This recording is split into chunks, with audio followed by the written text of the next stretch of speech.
Starting our 7 to 9 Impact stream inside our Impact studio here on WCNC Plus. I'm Colin Mayfield. Jeb Goldman is here.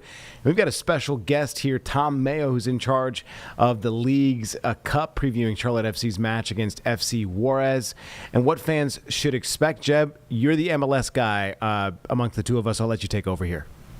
Thank you, Colin. Yeah, we have Thomas Mayo joining, just like you said. Thomas, I just want to say thank you so much for joining us. You're the executive director of the League's Cup, and Charlotte FC fans are familiar with the League's Cup, but maybe not this year's version. Can you, before we get into any kind of questions, can you just break down what makes this year's competition different than the one that the team, to a lot of fans' beliefs, underperformed last year?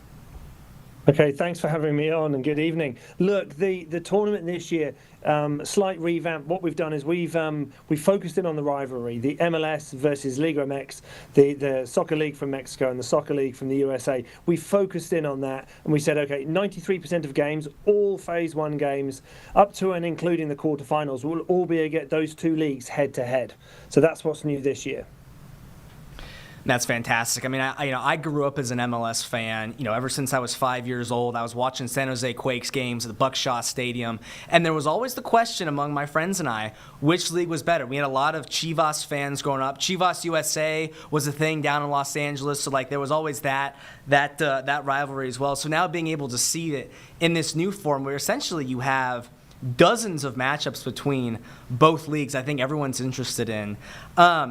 We saw round one yesterday, very, very close games. The game that I watched last night was San Diego Pachuca, Irving Lozano, Chucky Lozano taking on his former club. That ended up being an amazing game. Set the stage for what Charlotte FC fans can expect against FC Juarez. Two relatively new teams, a lot of stars on the field. What should fans look out for?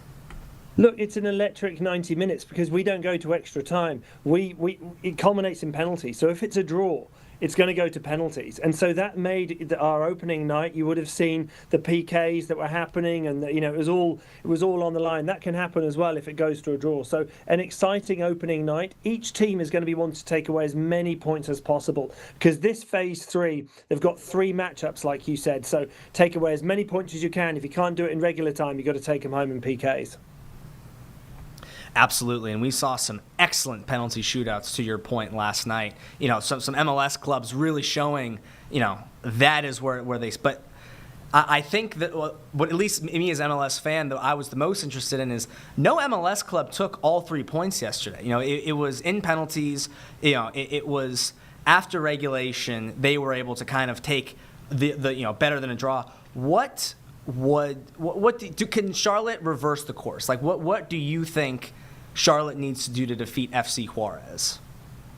Look, I think from an organizer's point of view, I think they've just got to, it's going to be a change of tempo. I think what we've recognized in that opening games is this is an international tournament. Okay, this isn't your regular MLS season, which is challenging enough. The style of play is different. The way they play is different. The supporters are different. So there's a whole step change in the way that they've got to perform. So it's just recognizing that in the squad briefings and everything else. So I think, look, it's a big challenge. There's for some players it could be their first international tournament, and it's noticeably different, not only on the pitch for the players but also for the fans in the stadium. There's always been this idea that Liga MX has a greater intensity than Major League Soccer, that the actual caliber of competition is higher.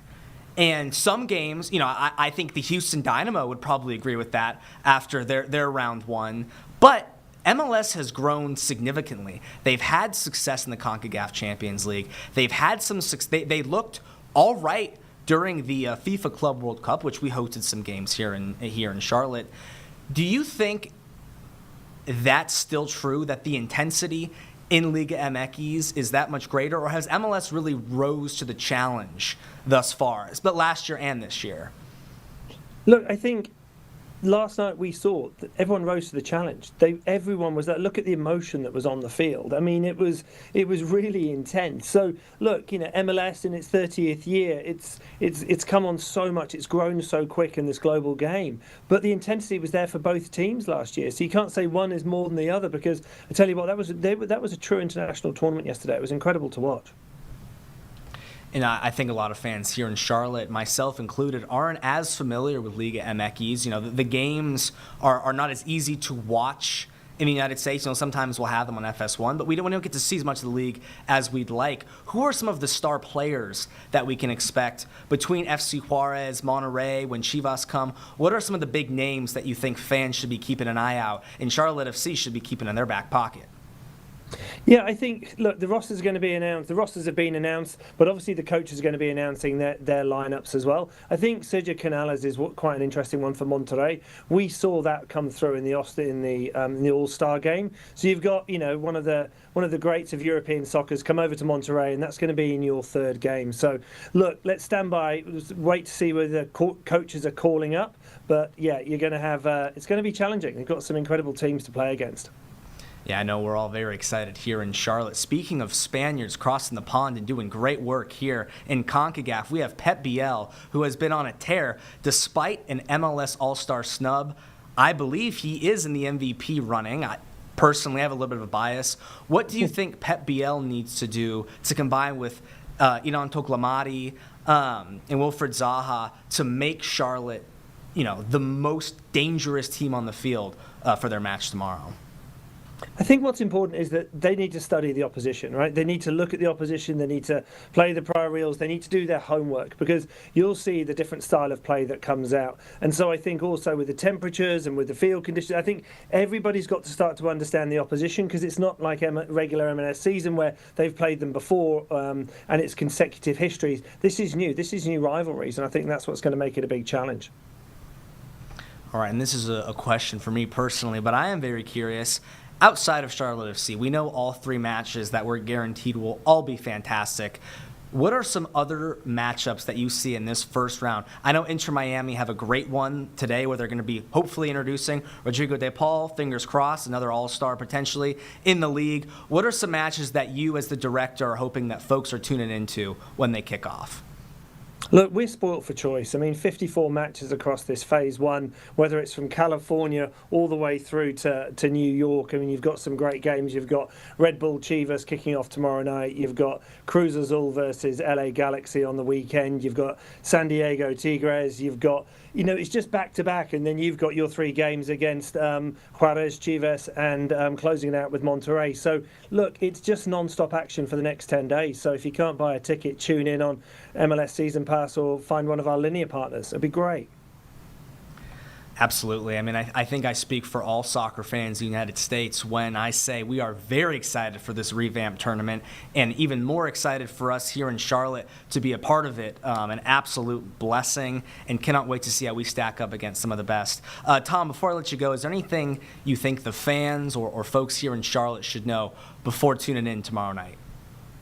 Look, thank you very much. Look, really appreciate your support. It's all on the line. Get behind your local team. Like you said, if you can't go down and buy tickets and get into the stadium, please feel free to jump on MLS Apple Season TV Pass and tune in and watch some great games. Thank you very much. Thank you, and I'm sure if Charlotte FC's entire history is anything to go by, there will be a packed stadium tomorrow and a packed stadium for every game.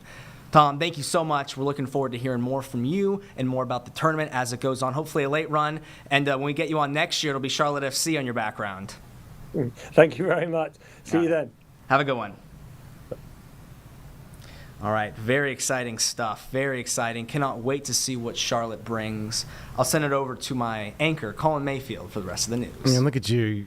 You're like your own little expert over there. Man, you have so much history to call back on. That's good to hear, and the excitement to see was awesome. I think a lot of folks, Charlotte FC, obviously looking ahead to the game with FC Juarez. So we'll see where it goes. A great little bite of information from both our guys there.